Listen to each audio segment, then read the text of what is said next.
joining us on Coast to Coast. You were on an Eagles team that lost a Super Bowl. Yes. And then you did not get back to the Super Bowl after that for a little while, right? You would mention that. I'm bringing this up with a lot of former Eagles. I thought Donovan McNabb got all upset with me earlier. Well, I don't know about Donovan, but personally, I haven't seen the game yet. You never went back and looked at the game? Haven't seen it. Really? Not watched the game. Now, have you seen the highlights? Seen a few highlights Kenny scattered King had a here good and there. game, I Yeah, guess. scattered here and there, but haven't watched the game. Why not? Refuse to watch it. Why? There's two things that happen to you when you play in a Super Bowl. If you win, you're a Super Bowl champion. If you lose, you're a participant. I was a participant. I don't want to watch it. Yeah, I can understand that. Do you have a theory on why the Super Bowl hangover seems to hit teams that lose the Super Bowl harder than teams that win the Super Bowl? Well, very difficult in the sense that even the two teams that arrive there generally don't get back the previous year. I mean, look at Denver, right? Look at Carolina. Look at this division, by the way.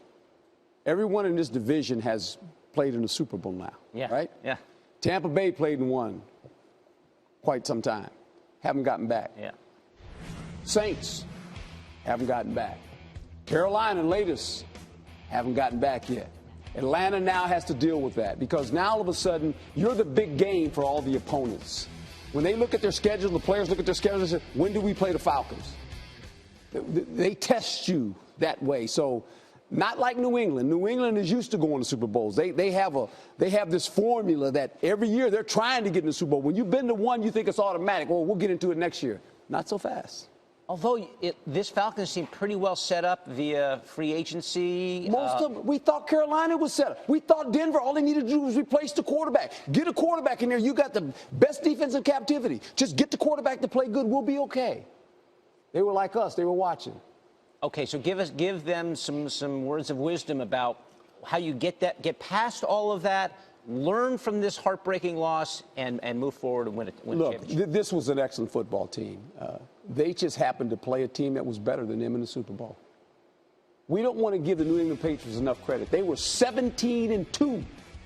I'll say it again, 17-2. And we can say, well, it could have went either way. Look, this game, in my opinion, the first half, when I looked at it, and it was 21-3, I said, don't fall asleep, Atlanta. Because when I looked at some numbers, didn't add up to me. 42 offensive plays by New England, 19 by Atlanta. I said, that's not a good sign. Okay, how about when it was 28-3? I was still like, you know what? Their defense, New England's defense, when you look at it, gave up 14 points, basically. And I said, if that defense just hangs in there, eventually Captain America will put his uniform on, and all of a sudden, he'll close the gap. How will they react? This team didn't react well. Yeah. Why? A little bit fatigued. 96 defensive plays. But the offense didn't do anything at the end. And this that's exactly right. The offense couldn't make a first down. They made 7 first downs the second half. You're not going to beat the New England Patriots only making 7 first downs and not scoring. Scoring 1 touchdown. That's it. You let Tom Brady possess the ball that many times the second half, they made 37 first downs to 17. Do the math. Yep. It gets you. 28-3, they ran the ball 4 times to the Falcons after that. And yeah, well, the first half they couldn't run. The first half they ran it 9 times for 86 yards. The second time, 9 times for 18 yards. Yep. Things certainly changed, flip-flopped a little bit there, and we're all sort of scratching our heads. Can't believe what just happened last night. Herm Edwards. One of the best Super Bowls we've witnessed in quite some time. We're on a great run of Super Bowls. We really are. We've been Fantastic very game. lucky. Early days. Fantastic game. We didn't have a good run. It's been unbelievable the last 20 years or so. Anyway.